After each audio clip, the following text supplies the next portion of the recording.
everyone, and welcome once again to So Very Wrong About Games, a board gaming podcast about board games. I am your co-host, Mark Bickney, and with me, as always, is my better half, Michael Walker. How you doing, Walker? Really good, Mark. How are you doing?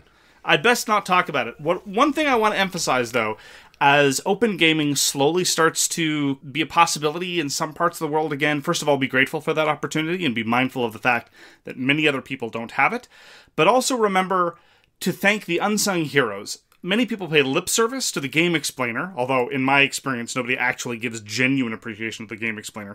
But there's another person, and I wanted to stress this on Twitter, and I want to be very sincere about this. That person at open game nights, either in the past or in the future, that sees the new face and reaches out and says, "Oh, hello, you must be new here. My name is blah. Would you like to join a game? We're starting a game of blah. Would you like to join us?" These people, saints and heroes.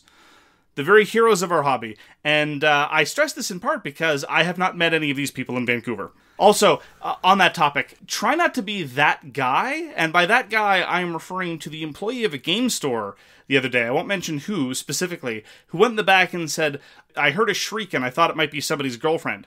And let me tell you, when you say crap like that, what you're doing is you're saying to all of the women that happen to be there, you're not really here. You're just ancillaries. You're not actual persons. You're just plus ones. I could have smacked the guy. I was so mad. Anyway, moving on. There are heroes and there are some behaviors that we need to correct in our hobby, suffice to say. A little nudges in certain directions would go a long way, I am sure. Oh, I assure you, there were many nudges that this person received in response. So this is a board gaming podcast. We're going to talk about games. We're going to talk about the game we reviewed last year in the as yet unnamed retrospective intro segment, the AYURIS. We're going to talk about the games we played last week. We're going to talk about the news and why it doesn't matter. And our topic this week is Trenchcoat Games. Namely, games designed by Vincent Adultman when he's on his way back from the business factory. I assume that's what we're going to be talking about.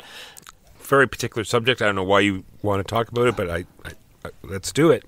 So, our AYURIS this week is Catan Starfarers. Walker, what do you have to say about that?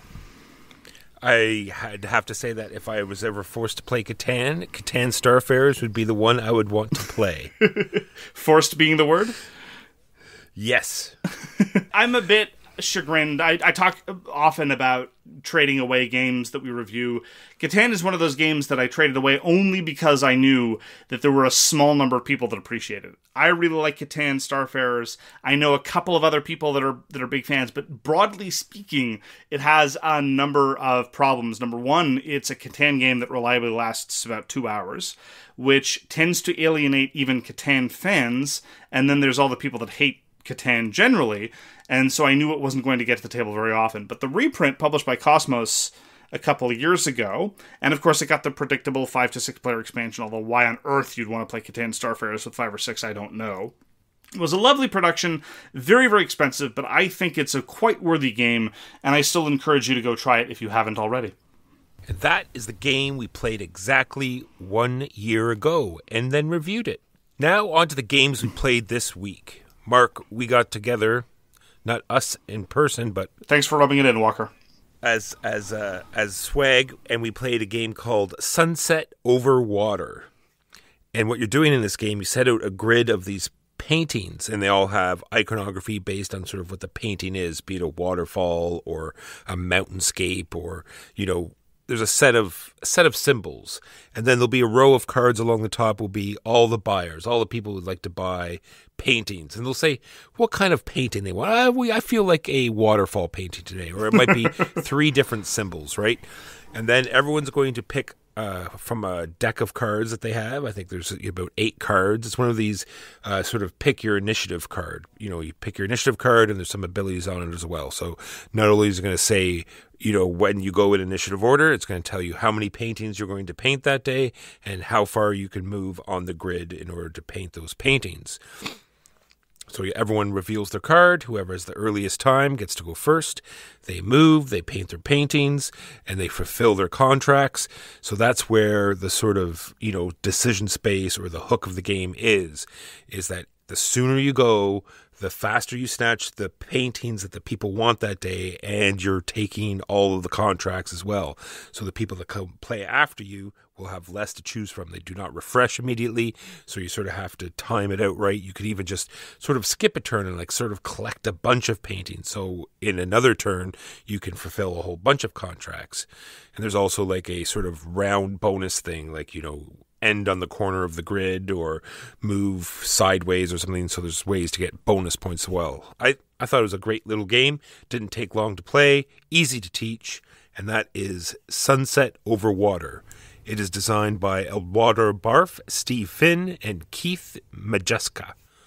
Put out by Delight Games. I find the theming hilarious. So basically there's a whole bunch of patrons who stand around like in an RPG saying, someone bring me a picture of a waterfall, and then someone speeds by and says, here's your waterfall, bye, and then rushes off to the next person who wants the mountain. It's like, here's your mountain, there you go. Yeah. Well, I was picturing more like, you know, like a square, and everyone, like, people have their hand up there, waterfall here, I want a waterfall, and you come rushing in and you hustle them their waterfall. It's very big in the artistic world. I'm sure that's how it really works in real life, right? It's like fine art patronage meets the New York Stock Exchange. Exactly. Wow. The art on the paintings was fantastic. You get these nice little wooden meeples of, people painting pictures, and all in all, it was a nice little experience. I'm glad you enjoyed it. I got to play Isle of Skye from Chieftain to King. This is the filler by Alexander Pfister and Andreas Pelikan, filler-length kind of game, published about 5 years ago. And people really, really like Isle of Skye. I'm not quite as in raptures with it as everyone else. It's got a kind of a clever auction mechanism, but it's the kind of clever auction mechanism where a mistake or a forced mistake can really upset the economy of the game. Plus, you're very limited in what you can buy. You can only acquire one tile, and generally speaking, especially in somewhat larger player counts, which the game seems to attract, generally there's something on the market that's good for you. And the clever bit about it that I like about Isle of Skye is the scoring conditions. You get these 4 scoring conditions, and as the rounds go on, you score the set scoring conditions at a set pace. So in round 1, you might score scoring condition A, and then you score that again 5 turns later, and then 2 turns after that in combination with other things. That part is neat, being able to time things so as to maximize your score. But honestly, it's all right. I don't object to it very strongly. I just don't see why everyone else is in such raptures over it, because the tiling is simplistic. The economy, as I say, is a little bit fragile in some strange ways, and you can be forced into misplays. And it's really only the scoring condition that I think is remotely good. But what happens as a consequence of that, too, is sometimes it just means that you don't care about a whole bunch of the tiles that are coming out. Maybe it's the case that in one game you really care about boats, but in another game the boats don't matter at all. So a tile comes up with boats and no one's interested. So it's all right. I don't object to it. I'll play it if it's put in front of my face, but a lot of people really seem to like Isle of Skye, and I'm not one of them. I am one of those people that love Isle of Skye. I'm really eager to try the expansion that came out quite a while ago. I've yet to even play it. And I just want to go back to you did say that you can only buy one tile, but there is a little bit of abstracted way where you can buy more tiles, because you get to set the price of the tiles in front. Yeah, you sort of can buy your own tiles by pricing everybody out. So there is sort of a way that you can buy more than one. And just to double back onto the victory conditions, like you said, it's A, B, C, or D, and they're all going to score at different times. But it's also the fact that they're like tiles, so every game is going to be completely different, and they're going to be a different order, never mind different victory conditions. Even if you got the same one, it could be in a different order. And anyway, and the fact that there's so many different symbols on the tiles. Yeah, in one game you might score for boats, and in a different game you might score for sheep. It's an entirely different game then. Mind-blowing. So that was Isle of Skye from Chieftain to King. Another new game that I got to play is a game called Mysterium Park. And if everyone's ever heard of it, I'm sure they've heard that it's like sort of Mysterium Light. And I really feel that this pulls what the essence for Mysterium is for me and puts it into a much smaller and faster package. It's 100% cooperative, so it's much like the Polish game, so there's none of this silly, fiddly, scory bits at the end. You're sort of just eliminating, you're trying to find who's innocent. So everyone's trying to, figure out who their person is, and then you try to figure out, rule out certain locations, and then at the very last round, then you're trying to narrow down the person and the place, in certain columns. I'm not going to go through the whole rules, but it's all just, playing the cards, getting people to guess certain cards, and then the game is over. And I thought they did a really great job with, just boiling down what makes Mysterium fun for me anyway. And how do they streamline Mysterium into Mysterium Park? It takes the competitive part out of it. It cuts it down to only 2 rounds of guessing, the person and the place. You don't have to worry about the weapon as well. And it just seemed to flow a lot faster than normal Mysterium. Good to hear. And the fact that they don't have the sort of like the card where you have to figure out, who has everyone, the big screen. It's just like a code names card that the ghost has. And it says, okay, because there's a grid, it's like there's a pink dot there. That means that's the one I need the pink person to pick. And the green person needs to pick this one. And then that's what I mean. Nice streamlined design like that makes it go much faster. Would you go back to normal Mysterium after playing Mysterium Park? If it was sort of like a planned game, like a lot of people wanted to play it, and so it's like more of a full, fulfilling experience as opposed to a filler game. For sure, I'd go back. Played another solo game of Imperium: The Contention. I talked about starting the solo campaign last week. This is the very awesome sci-fi 4Xe, not quite, mostly combat shooty, space fighty, fly, zoom, zap game. And the solo campaign I remarked very favorably on last week, largely on the basis that it felt like the normal game. And I have to say, having seen some of the more scenarios in the solo game, I have to issue a bit of a caveat. In that, some of them feel a little bit less like a standard game of Imperium: The Contention, and they start to feel a little bit more puzzly and or unique to the solo experience.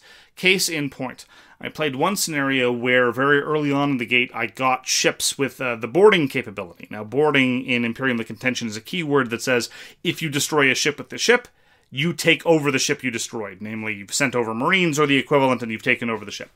Well, in the competitive game, that's just pure upside. In the solo game, though, it's a bit of a disadvantage because what you're doing when you do that is you're taking the AI deck, which usually has about 7 or 8 cards, and now you're taking one of the ships out of rotation entirely, and what that can lead to is very, very powerful cycles of AI actions. So you're actually incentivized to destroy ships rather than take them over if they are relatively weak. So that's a bit weird, a bit of an edge case, but it's representative of a broader problem in that, again, the economy of the AI is radically different. And in some of the scenarios, that doesn't really produce what I would call somewhat perverse outcomes, but in other scenarios, it does. In another scenario I played, I was put under a very, very, very demanding clock because of the powers that the faction started out with. And so there was effectively only one way to win the scenario. And so it felt a little bit more puzzly, like a lot of the solo combat type game AIs end up being. They don't feel like a back and forth or an actual skirmish. They feel like, here's the puzzle. There's only one way to go and kill these guys. You have to kill them in order or you're not going to win. Now that's a good news, bad news situation. The bad news is that's obviously less to my taste. I don't enjoy games like that, and I want a solo game to represent the overall multiplayer experience wherever possible, and so sometimes Imperium: The Contention doesn't do that. The good news is, though, if you want to look at things optimistically, which sometimes with difficulty I am able to do, that does represent that in the solo campaign you're going to have a variety of different gameplay experiences, which is not nothing. So if you appreciate the more puzzly aspect, or if you don't object to it in the same way, or if you like finding out new interactions with keywords in this way, finding out that boarding can be a double-edged sword, then that's an advantage, and it shows that the campaign at least is not the same thing over and over. And even though I don't appreciate the changes that it introduced, I appreciate that there are changes. And so I will continue with the solo campaign, especially because solo games of Imperium: The Contention are very, very quick, and I do enjoy just playing with the toys that they give you to play with. And so that is my continuing experiences with Imperium: The Contention. I'm going to talk about 2 games now because I've played these 2 games a lot 2-player and only 2-player. And then this week I've got to play them with 3. And the differences were kind of cool. Crash Octopus, I talked about how I wish the tentacles did more. Like when you roll the die, all you do is move the tentacle, it doesn't actually hit anything. Well, in multiplayer games, guess what it does? Because you move the tentacle near, you miss the guy's ship with the die, but the tentacle now goes right beside it. They are very top heavy. Next person can just aim up that tentacle and it tips and hits the ship and explosion. Super fun. Great mechanic. It's just better with more people. And then Dice Miner. Dice Miner I played a lot solo and 2-player.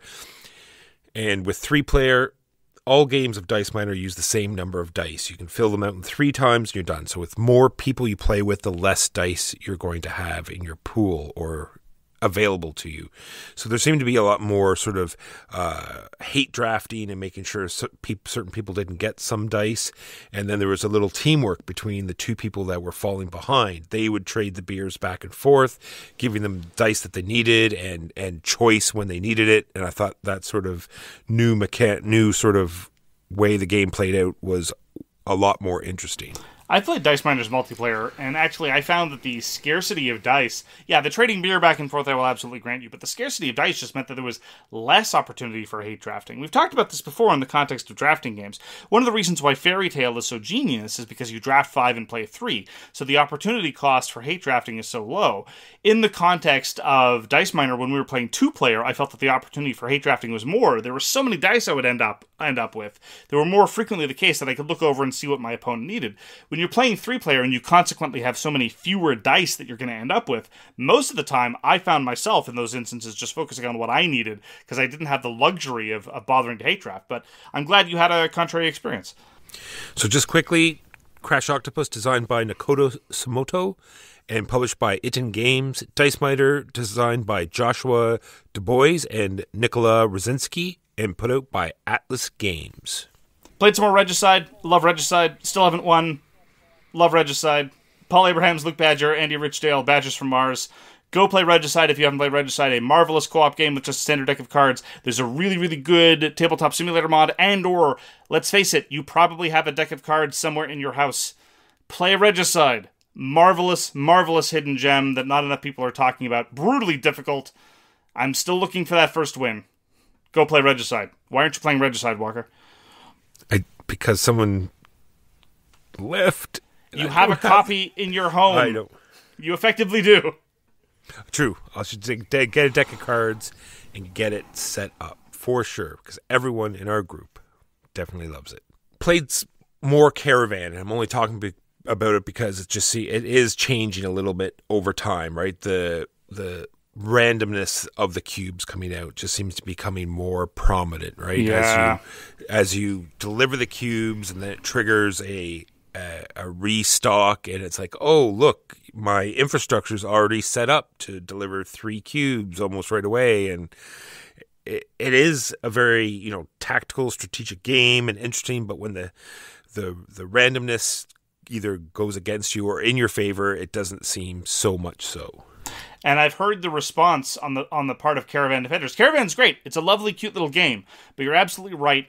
You can end up in these situations where cubes just fall out of the sky and or show up the complete opposite end of the board. And actions are so scarce. The defenders say, well, just don't trigger a cube explosion unless you're in the position to capitalize on it. Which is effectively saying, oh, don't score on your turn. Just give up the opportunity to score because it would help someone else downstream. That's a terrible Kill Dr. Lucky problem. I do not endorse it. Get good. Well, you're supposed to sit and sort of sear into the future and see when the cubes are coming out and set up ahead of time and then trigger it. I think that's what they want you to do, maybe. Well, when the cubes come out is going to be known. You know when a delivery is going to prompt more cubes to come out. What cubes will come out, you don't know, but anyway. It's not only which cubes, it's also where they're going to be put. It's true.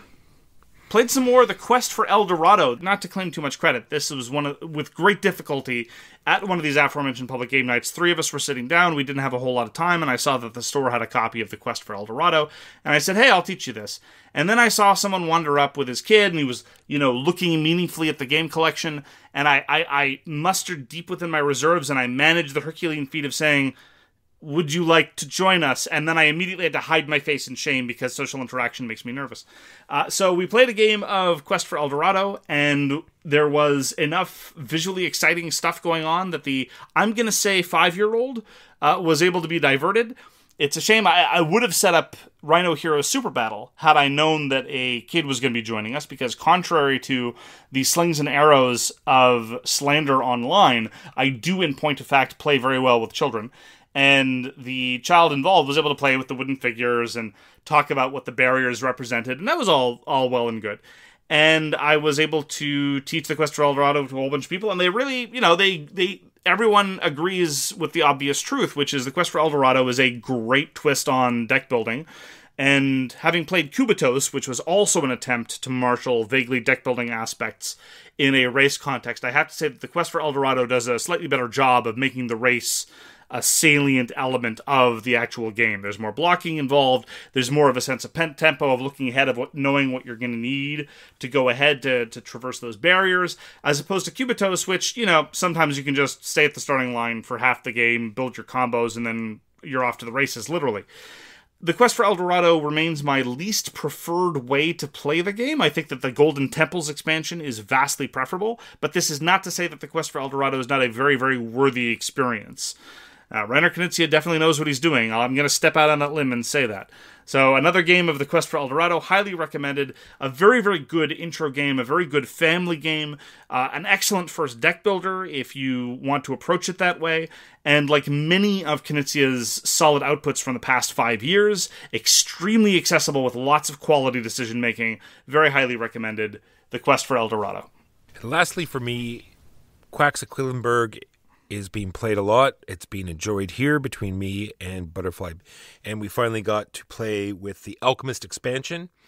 And what it does is actually introduce choice to this game, Mark. You actually, wait, what? Yeah, I know. Hold on to your hat. Wow. So what you do is it puts this board above your cauldron, and you get to pick a card. It's like a whole bunch of different characters based on silly things like earworm or flappy ears or hunchback or all of these different things. It's going to give you a unique card, and then at the end of the first round, depending on how many different color of ingredients you used, it's going to allow you to move up this track. And then on your following turn, you can spend these points to do stuff that's based off of your special character. And I thought it was great because you can either save the points to get the bonuses, because the higher you go up the track, you get automatic bonuses and you lose those points, or you can save the points to trigger the special ability. And I thought it was a nice way to introduce actual game into this experience. Well, I'm glad you're enjoying it. So in this context, the diseases are yours? You're not actually curing them? I am not 100% sure. I think you're trying to help these people, and you're adding different ingredients in, and they're going to either let you, move further along the track, when you play your bad chips. I think that's what Butterflies was. Every time she drew a white token, she could go spend some points and move them double the amount along her track. And mine was whenever I played a token on a gem space, I had like a little mini market action where I could add tokens to my bag. And then that's only 2 of the 8 different characters that you can add to the Alchemist expansion. Very nice. This was a review copy that was given to us, and it's designed by Wolfgang Walsh and published by Schmidt Spiel. Just as a note, thank you for reminding me, Regicide was also a review copy we got from the publisher. I played a couple of games of Inish. It's spelt Innis, but of course, the pedants from the internet will, of course, crawl all over you for mispronouncing a word. This does not apply, of course, when they are mangling the French language, and I get accused all the time of being a pedant for pronunciation, which is utterly false. I never correct people on pronunciation. But anyway, it's spelt Innis, people say Inish, and if you say Innis, they get very, very snooty about it. Oh, don't you know? It's pronounced Inish.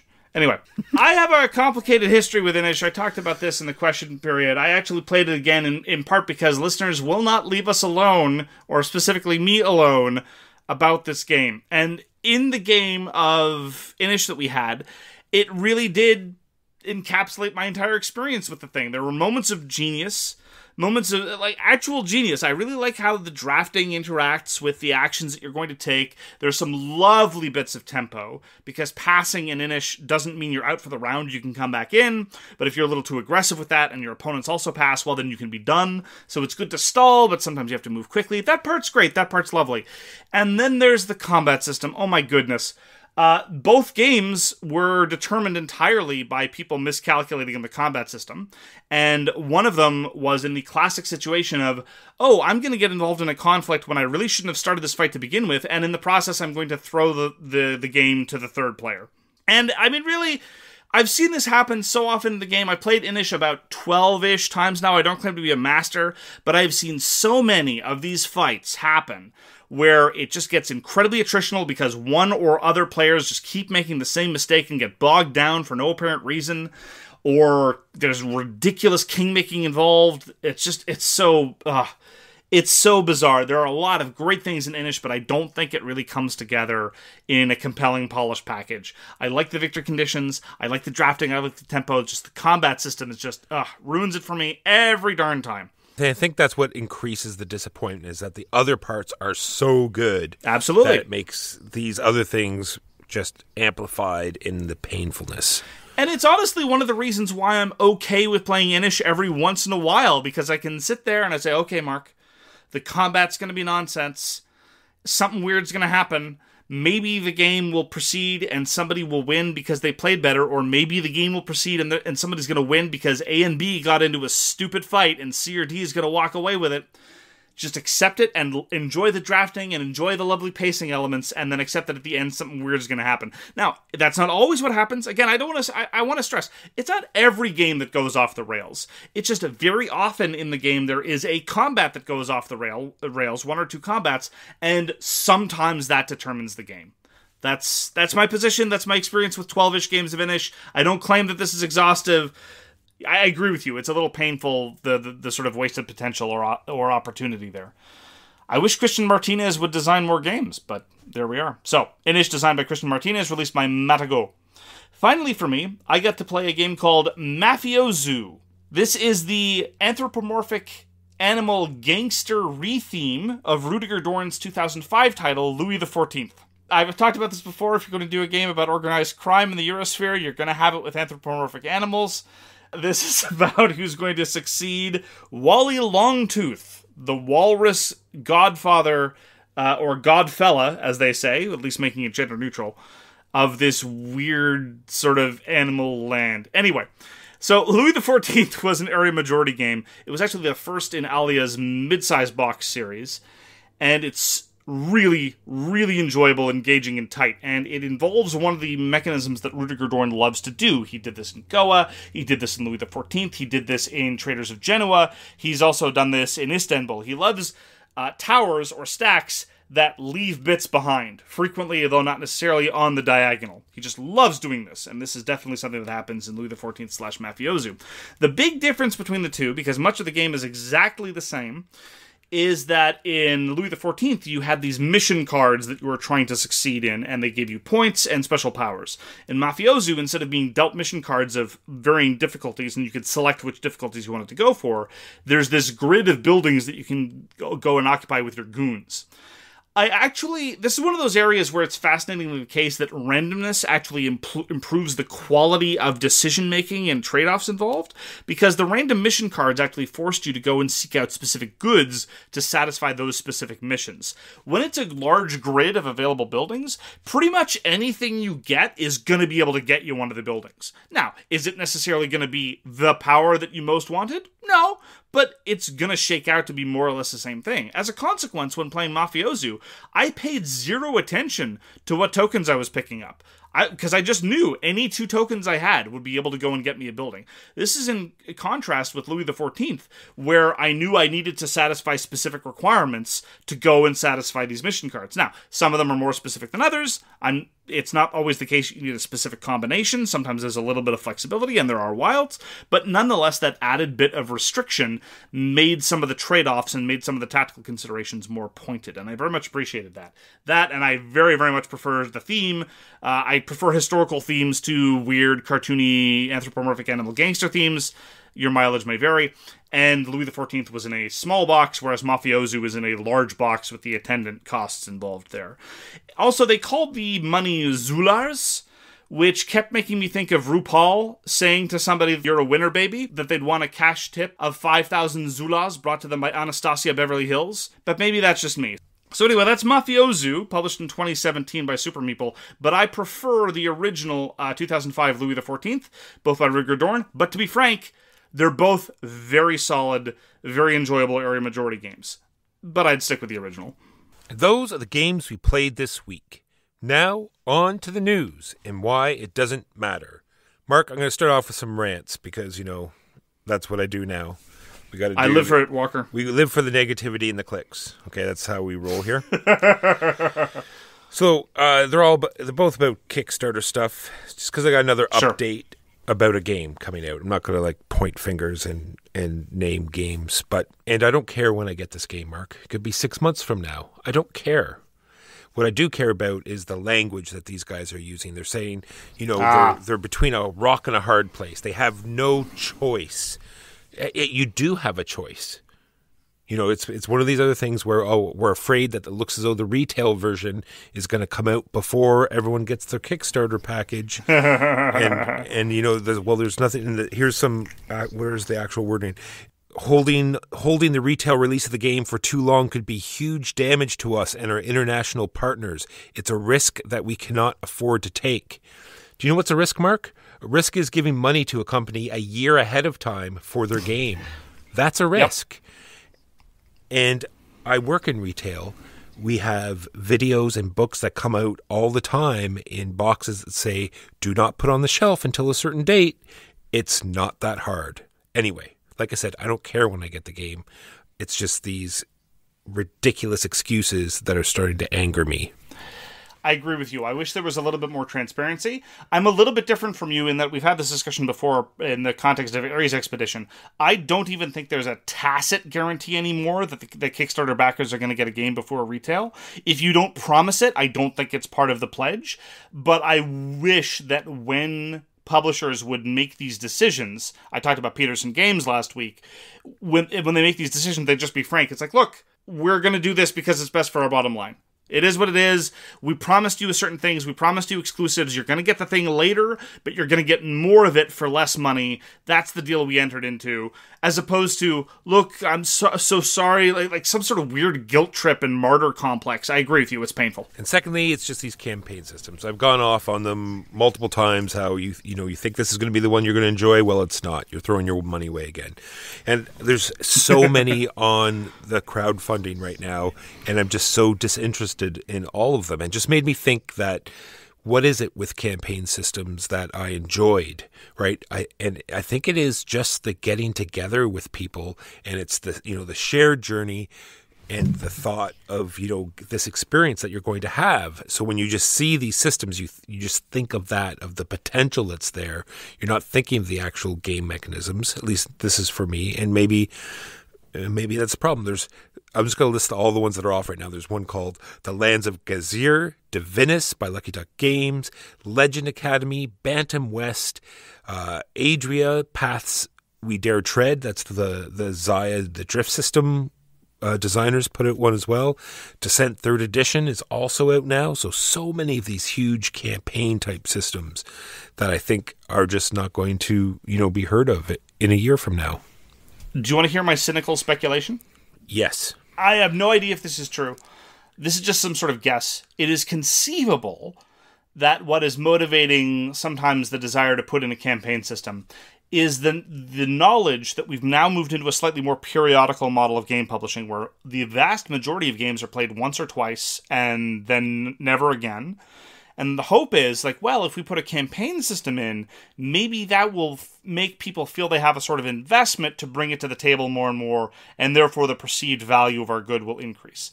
I don't know. I'm pretty confident that this is false. It's just a possibility that occurs to me.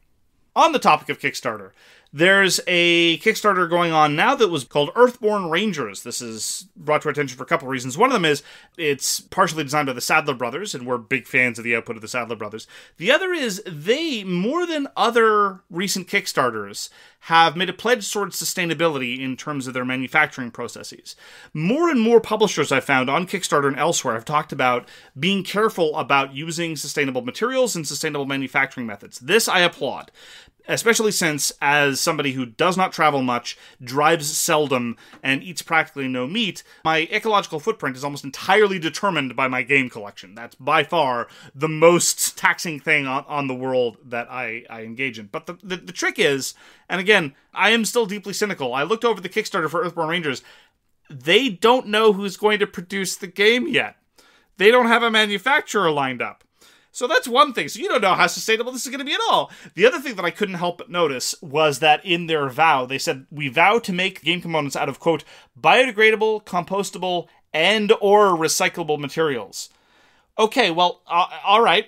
So how much work is that word "or" doing? Because recyclable is a weird word. Lots of things are recyclable. Whether they're going to get recycled is another thing entirely. Like where I used to live in happier times in Kingston and where you live still, there are many, many things with recyclable symbols on them that go straight to landfill in Kingston, much like every other municipality, because if it's a designated code 1 plastic, almost certainly going to be recycled. If it's a code 4, 5, or 6 plastic, in most places in North America, that's going straight for the landfill, but it is still recyclable materials. Anyway, maybe I'm being conspiratorial, but I would believe in these pledges a lot more if they knew who their manufacturer was going to be. So as it is, more and more publishers are starting to take this seriously, are starting to pay lip service. I am at least optimistic enough to point out that this lip service, that this engagement, that this value, that consumers and producers care about starting to look at this, that is a step forward. But of course, I'll believe it when I see it. All right, 2 things that are interesting on crowdfunding. They're putting more crap in dice, Mark. These are dragon eyes. Dragon eyes. You know, like Eyes of Sauron or dragon eyes inside the middle of dice. Something to look at if you're into, a set of D&D dice. Check these out on Kickstarter, Dragon Eye Dice. And secondly, Excavation Earth. We've talked about it. We enjoyed our couple of plays of it. Had a very neat sort of stock market. I don't know if stock market's the right word, but sort of buying and selling mechanism. Supply and demand system where you're putting guys out to buy artifacts from Earth because something awful happened to the humans. We don't know what. So up on Kickstarter right now, they have a expansion called It Belongs in a Museum. So more Excavation Earth on the way. Not on crowdfunding, in honest-to-goodness retail, a couple of releases by Ravensburger I'm very, very enthusiastic to try. One of them is Alien: Fate of the Nostromo. Apparently does a very good job of evoking the original Alien movie. Also, Disney Gargoyles Awakening. I am a huge Gargoyles fan. Loved me that cartoon. It was great. Macbeth was my favorite character. He was awesome, and I loved everything about him. Well, loved everything about him. I appreciated how grim his storyline was, suffice to say, especially in a children's cartoon. Not a sort of grim emphasis on self-destruction, not again seen until Steven Universe. Maybe that's why I like both of those cartoons so much. At any rate, these are 2 releases by Ravensburger, and they are, for the moment, Target exclusives, which makes me deeply envious of those south of the border that are able to take advantage of such things. But this is, again, I think, further evidence of some of the increasing quality both of A, licensed properties, and B, big box board games. So, yay to both of those developments. I am a huge fan. So maybe, Mark, when you get back in a year, we'll do some role-playing, because I've backed Avatar Legends, the role-playing game. I am a huge fan of everything Avatar, be it Korra or Aang, and I'm super hyped. I'm not a huge role player, but I'm just super hyped about, having adventures in this world of the Avatar. And the Kickstarter is doing great. There's going to be tons of content. I can't wait to check it out. It's the most successful role-playing Kickstarter of all time, I think. That's what I've heard. And lastly, for me, there's some news from Tasty Minstrel Games. So, Mark, you might not have to hear Deluxified ever again. Honestly, I feel so guilty, but that was one of my reactions. I don't want to dance on anyone's grave, but I thought, well, if there is a silver lining to this, it's maybe the death of the word Deluxified. Of course, the opposite might happen. Maybe if they lose their trademark on the game, maybe everyone else is going to start using it. Oh no, that's terrible. Oh my goodness. Anyway, finish your explanation. So they had a Kickstarter sort of already completed and sort of in the works, and they're going to be doing refunds for that. It's called Emperor's Choice.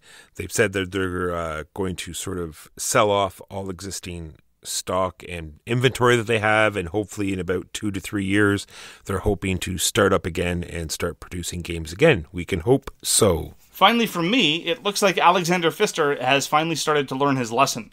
For a long time, we've been complaining about the theming in such games as Mombasa and Maracaibo, where Pfister says, I realize full well that these are periods of horrific violence, exploitation, and all manner of human tragedy, but just pretend that this is an alternate reality where you get to diamond mine in Africa as the Dutch without any of that awfulness happening. It's like, why did you choose to theme the game this way? This is a strange choice. Anyway, not only is Pfister going to be retheming some of his games going forward so that they're actually not tinged with really, truly terrible colonialism, some of his upcoming original releases seem clearly influenced by these decisions. I'm talking specifically about the upcoming game Boon Lake, which is going to be published by DLP Games. I just want to read you the first bit of the description of the theme of the Game Walker. With a group of pioneers, you have left civilization behind to settle along the shores of Boon Lake, a long-forgotten region inhabited by humans long ago. This unexplored area beckons you. There you go. See? Why couldn't you have done this for Mombasa or Maracaibo? Nobody else is around, or if they were here, they're all dead. It's easy. Look, the whole Euro games are themeless thing has been done to death. It's obviously an exaggeration. I would argue that lots of quality Euro games like Tigris and Euphrates have a lot more theme than are given credit for. But you can resituate them so they're not about colonialism. On that topic, retheme Goa, please. Nice. And that is the news and why it doesn't matter. On to our topic, which is Trenchcoat Games. And this came to me from a listener named Ryan. It was in our Q&A segment. I just thought it was too good of a question to answer in the normal segment, and we decided to make it into a topic instead. So these are games that have all sorts of little sort of mini games or sidebars. And just by way of explanation, why do we call these games Trenchcoat Games? Well, they're kind of like a series of smaller games stacked on top of each other, hiding inside of a trench coat. I'm sure Mark and I are going to have different interpretations. I'm hoping that all the listeners will have different interpretations, and I'm sure there will be no backlash or 3-page forum threads going on after this episode. Certainly not. So these are not, for me anyway, these are not games like Space Cadets or Galaxy Trucker, where Space Cadets is a game that's supposed to have a bunch of mini games, or Galaxy Trucker where there's like 2 different phases that are totally different, but it's all part of the game. So that's not what I'm talking about either. Nor am I thinking about games like Captain Sonar or Merchant's Cove or Root or Vast, where everyone's already purposely playing their own little mini game. This is something different. Well, I'm going to push back a little bit already. I agree with you about the radical asymmetry. So if you're playing Captain Sonar, if you're playing Root, one of the reasons why those games work is because you all come together at the end of the day doing the same thing. Similarly, I agree with you that Galaxy Trucker is not a trenchcoat game because ultimately you're building your ship, and then in your second phase you just see how well your ship did, and you're building your ship to spec, or at least I am. You claim to never look at the cards that are coming up for Galaxy Trucker. I don't know whether this is some sort of perverse notion of purity or just inability to devote the necessary bandwidth, either of which I suppose I could respect. But to my mind, I think Space Cadets is kind of an illustrative example precisely because unlike in Space Cadets Dice Duel, which is the Space Cadets I like, in Space Cadets, at various times, you will all be expected to do various of the different posts.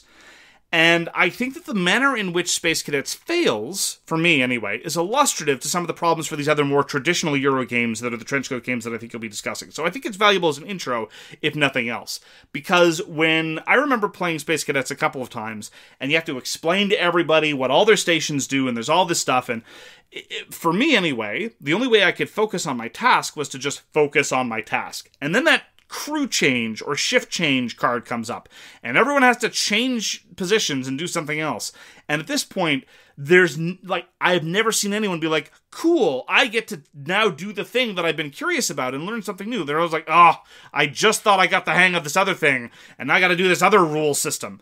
Which is bizarre because it's supposed to be a light, fun, silly game, and at least it's themed as light, fun, and silly. And I've got nothing wrong with light, fun, silly themed games that turn out to be very crunchy, but it's not like it's crunchy, it's just a lot of stuff thrown at the wall. And to my mind, that's one of the reasons why I don't like a lot of these Trenchcoat games of different mechanisms stacked together under a trenchcoat, pretending to be a single game. It's not unified, it's a lot of stuff. The mental load overwhelms quality decision-making.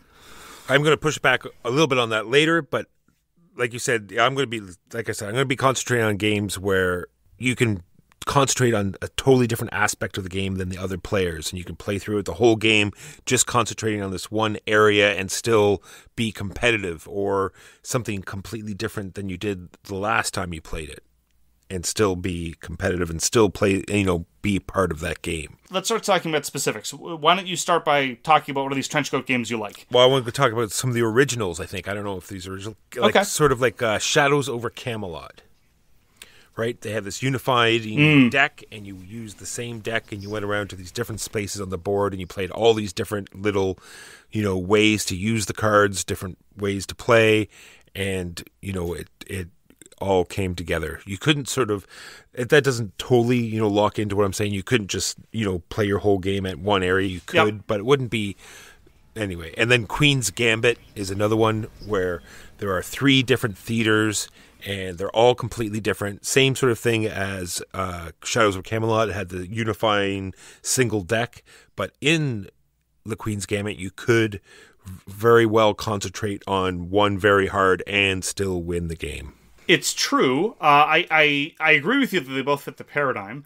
I think the salient difference between, say, something like Shadows over Camelot and Queen's Gambit, and I don't think you disagree, is that in Shadows over Camelot, they just had these different venues for using the cards to try to make sure that none of the cards were ever useless, as opposed to Queen's Gambit, which really did have these entirely different fleshed-out subsystems. Queen's Gambit, I always felt, was more interesting as an experiment than an actual game. It was kind of fun to see all these different ramshackle things kind of sort of fit together. But as far as an actual competitive game experience, the consensus is that in the Queen's Gambit, at the end of the day, it's all about that stupid duel in the power room. It's true. And it was the most fun for sure. Well, but that's one of the reasons why it's so hard to design these games, and why I would argue that in many cases these kinds of games are not worth spending a lot of design effort on. Because in the case, if you're going to approach it something like Queen's Gambit, you got to make sure that all of those areas are solidly balanced, or you're just going to end up with whole subsystems that are entirely ignored. It's like Jade to a million. The fact that Jade isn't so hot in Gugong is only a minor problem because it's just one action space, as opposed to just an entire sub-minigame that's just not worth your time. So the rest of my examples are all games that have come out very recently. So I have Beyond the Sun on here. It's not the greatest example, but I think it is. I think you could, and I think in our earlier games, some of us did play most of the game in space and taking over planets and getting a lot of victory points that way, as opposed to the tech tree. So you could play the 2 different areas solely by themselves.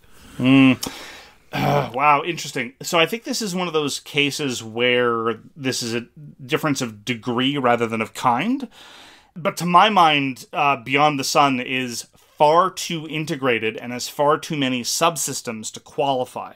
Here's why. One of the reasons why is because many of the techs that you're developing on this tech tree have a serious impact on what you're doing on the planet board. How good are your ships? How often can you move them?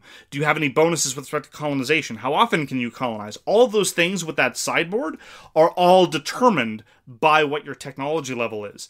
Further to which, even if they were entirely separate, which they're not, we're only talking about 2 different sub-mechanisms here, which I wouldn't consider necessary. Like, if you have 2 raccoons stacked up in a trench coat, that's not a full trench coat, right? You need at least the 3rd raccoon, I think. True. That's why it was my first one. So 2. But wait, Vincent Adult Man was only 2 children in that trench coat, though. Clearly I'm a hypocrite. Anyway, I'm going to be openly acknowledging my hypocrisy later, because I'm going to be saying one thing about one game that I don't like, and the same thing about another game that I do like. So wait for it. So I've been playing a lot of Praga Kaput Rigny lately, and it has a lot of different ways you can go for victory. You could concentrate on the cathedral or the wall, or, partially both, or building the buildings. So it's all these little, area majorities, or moving up the tracks, or trying to get more scoring opportunities. And that there's completely different ways to play the game.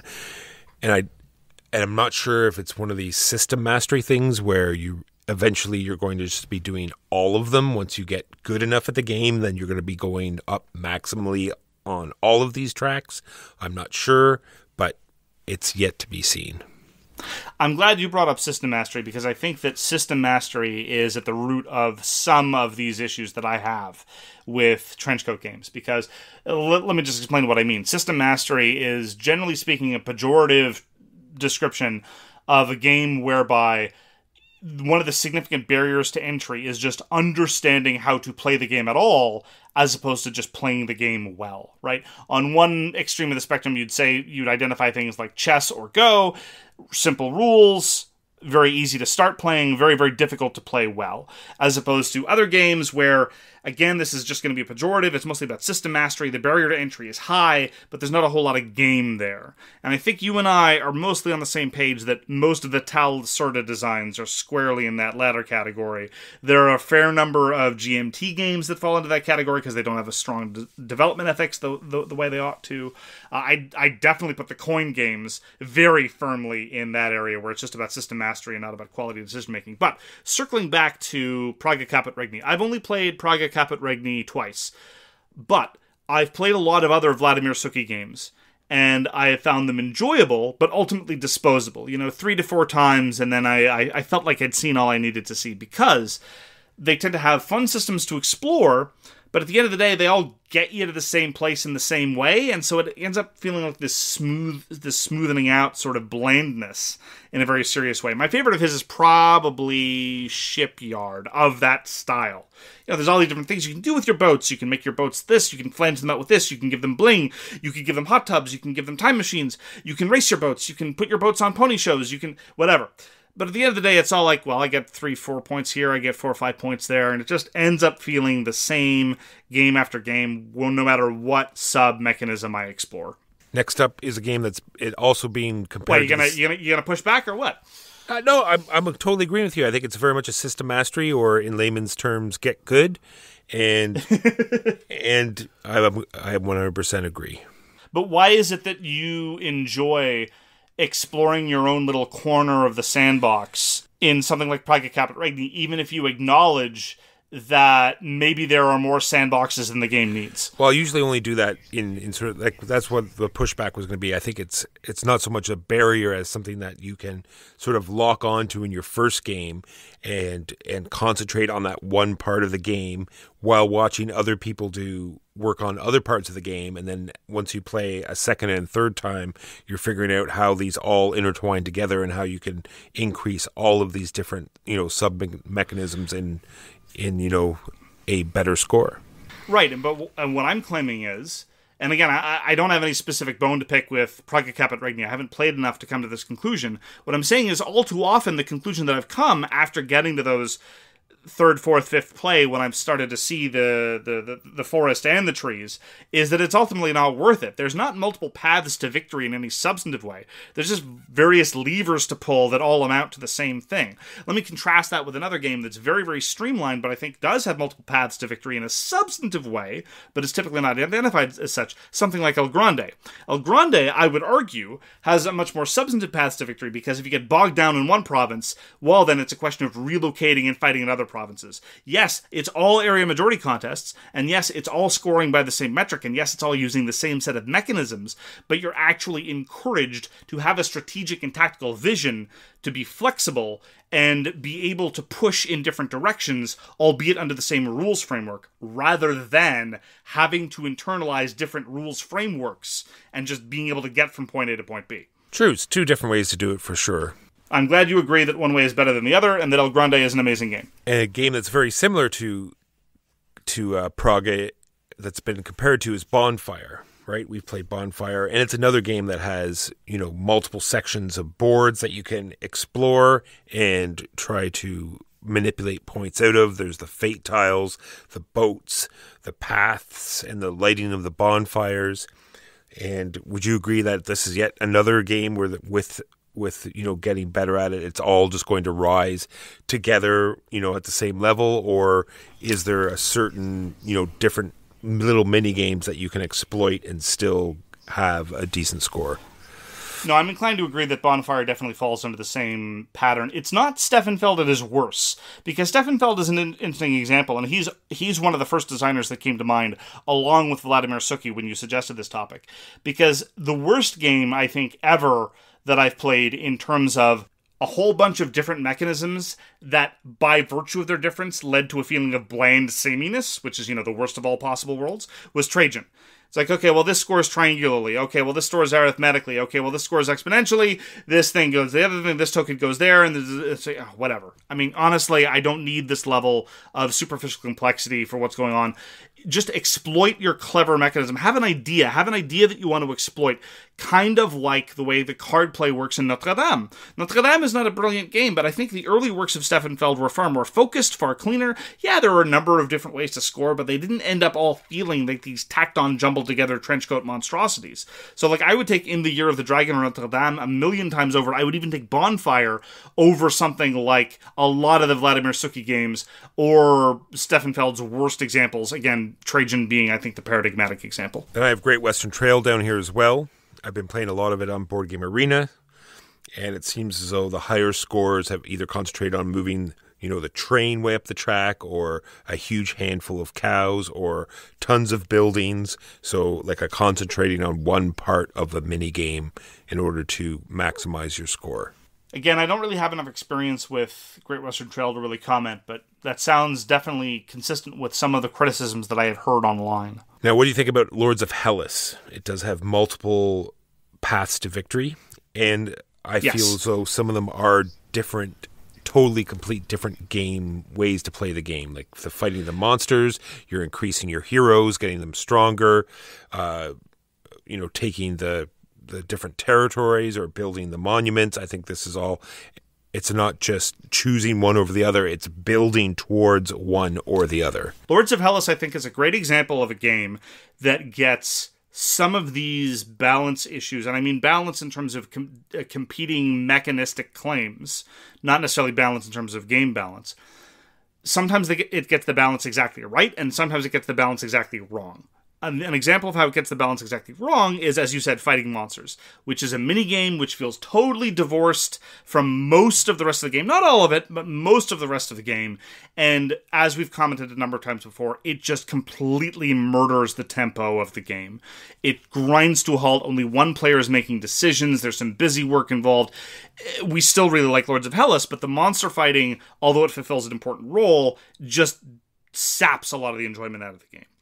In the intermediate level, you have something like the Blessings Draft, which comparably destroys the tempo of the game, but the Blessings Draft at least is slightly more interactive in that you're seeing what everyone else is getting, and you have to worry about the timing of the Blessings Draft, and everyone gets new toys, so there's a little bit more fun in that sense. And finally, an area where I think it gets things mostly right is in the combat, because lots of Troops on a Map games have effectively combat mini-games where you go off and do something instead of just a simple die roll resolution. Fantasy Flight was infamous for many years of having these elaborated combat mini-games. The one in Lords of Hellas is not particularly elaborate or cumbersome. And one of the things that I like about it is that it implicates a lot of other elements of the game. Namely, what combat cards you have might be a function of how strong your hero is. How often you engage in combat and on what terms might be a function of how good your leadership is. How many armies you have is a function of your overall board presence, etc., etc., etc., etc. So a lot of different elements come in and touch and reach a fulcrum and a point of contact, which means that despite the fact that other players aren't involved in the fight, it's just going to be two players fighting each other, it doesn't feel as divorced, as superfluous, as completely grafted on as those other elements do. Now, I have a few others on here, but I think after hearing my initial ones out loud, I've talked myself out of them. Go for it. How about Witchstone?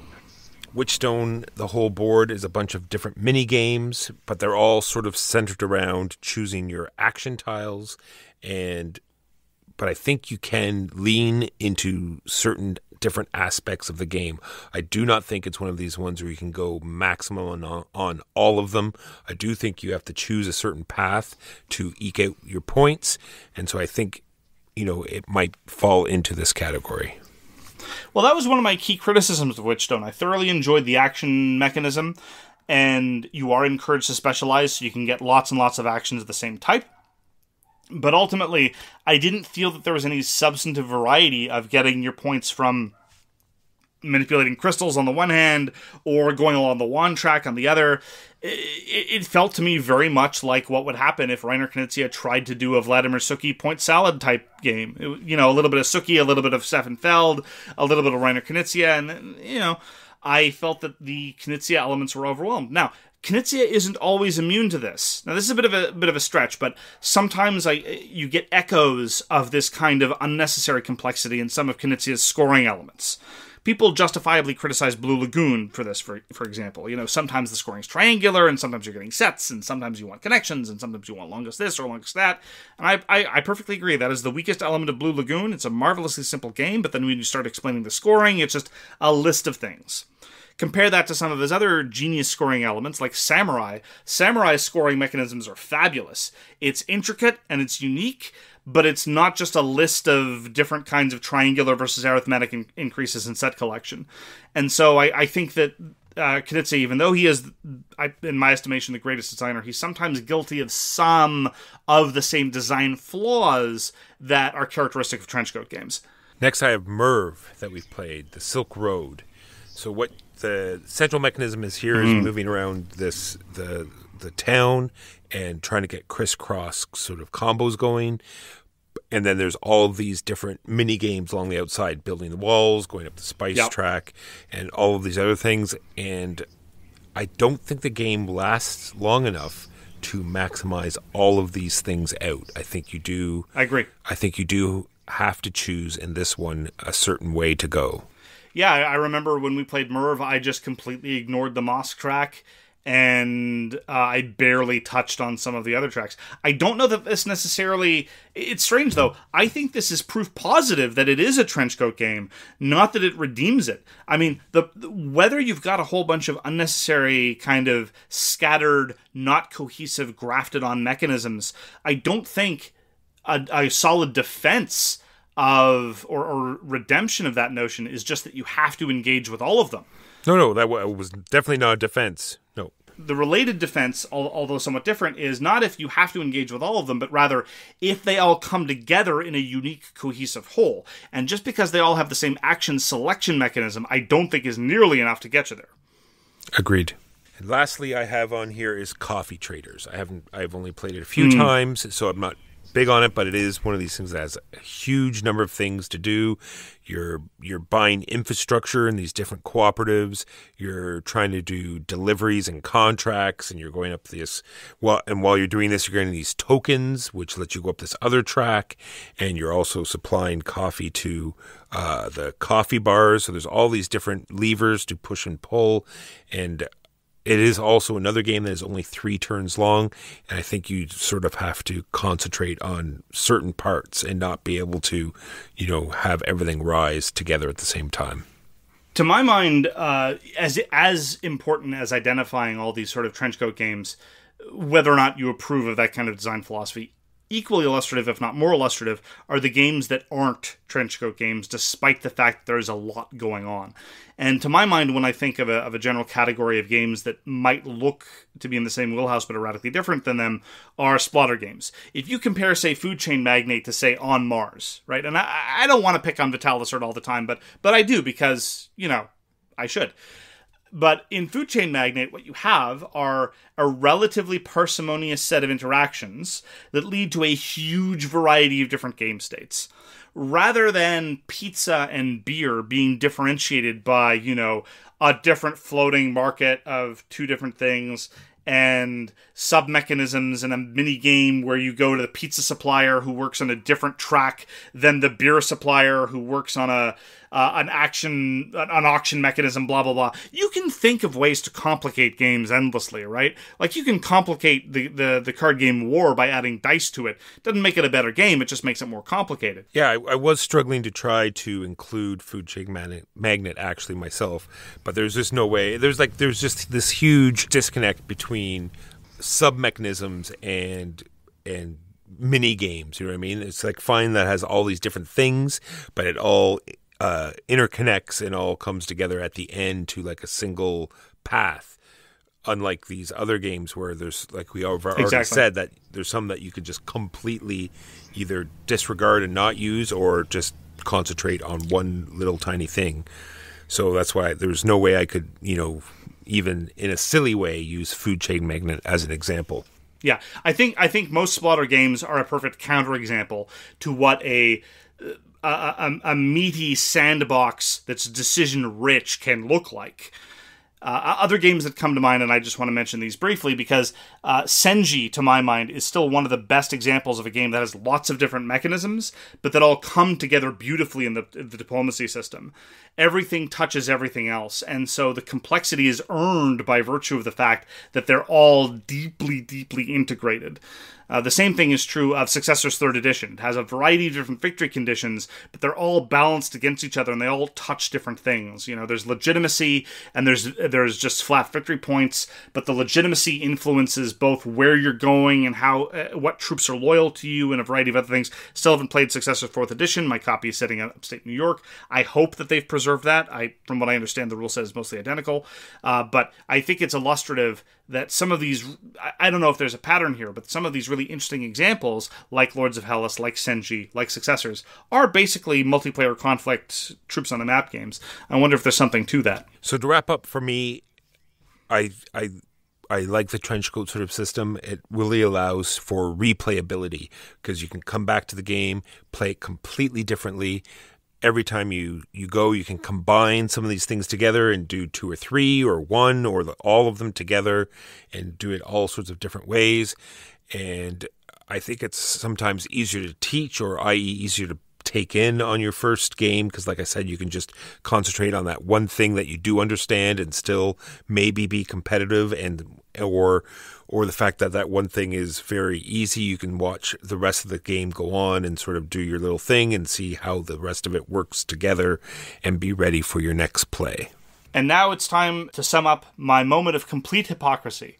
Because I've been slagging on Trenchcoat Games this entire time, talking about how, well, you could go after this sub-mechanism or that other sub-mechanism, you're going to get to the same place at the end of the day. It ends up feeling bland and samey. The counterexample to this is A Feast for Odin, which definitely has those same qualities as far as I'm concerned, and yet I love Feast for Odin and constantly keep coming back, but don't really find a whole lot of longevity to a lot of these other Trenchcoat games. So there you go. No, that's the second game I struggled to try to include, but it all funnels into putting the shapes on your board. So I really just didn't think that there was. That is not true. If you go for animal breeding, they just go off to the side. If you focus on the professions, they go off to the side. I grant you that there's a little more cohesion in A Feast for Odin, but even if I grant you that, it's still a question of, well, would you like to go raid and get shapes? Would you like to go hunt whales for your shapes? Arguably pretty trenchcoaty. It's true. Well, on that note, thank you very much for joining us for So Very Wrong About Games. If you'd like to get in touch with us, you can reach Walker via his email, justrolledadice@gmail.com. You can reach me, the hypocrite Mark Bigney, on Twitter, @TheGamesYouLike. For more public discussion, you can find the So Very Wrong About Games Facebook page, or you can check out our Board Game Geek Guild, which is guild number 3236, and you can find us on Patreon and Twitch. We read everything you send us, and we'll get back to you if we can. Thanks again for tuning in, and we hope to see you again soon. Peace! You've been listening to So Very Wrong About Games, produced by Michael Walker and edited by Mark Bigney. Special thanks goes to What Does It Eat for generously allowing us to use their most excellent song, FOS, as our theme. You can find them at whatdoesiteat.com. You can reach us by email at soverywrongaboutgames@gmail.com or on Twitter @SoWrongGames. Thanks very much, see you next time, and always, try to be right, but remember you are so very wrong.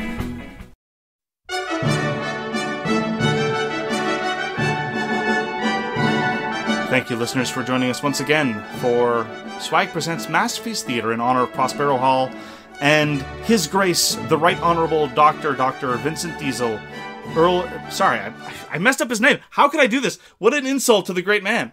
His Grace, the Right Honorable Dr. Vincent, Baron of Diesel, Esquire OBE. Today we will be discussing the 8th movie in the series, The Fate of the Furious, as stylized as The Fate of the Furious. Walker, your comments. Dominic Toretto has just gone rogue. Listeners, I have but the following thing to observe. It used to be the case that this series was entirely ridiculous, but at least it had more than one female character who was not consigned to be fridged, murdered for the sake of male emotional development, and or consigned to motherhood and then sent off to the side. There were a whole series of women that were combat drivers. Nope, that's not this franchise anymore. And there's no Han anymore. So what am I doing here? What am I doing here, Walker? Why am I still watching these movies, and why do our listeners want us to suffer? I don't know, because they hate us. I blame Frank. There's also no Mustangs. 0 out of 10. Unwatchable. Thank you, listeners, for joining us for SVWAG Presents Masterpiece Theater. Join us next week, where the suffering continues. Does it? Are we doing the Fast and Furious Presents? There are 2 more movies, Walker. Are there? There's Hobbs and Shaw. Yeah, okay. And then there's the 9th one. We signed on for a job. Okay, and we have to do it. I wasn't sure if we're doing the Hobbs and Shaw, and the 9th is the newest. And do you know one, right? why? Because family, Walker. We have to do it because family. Family comes first. Good Lord. Oh, dear Lord.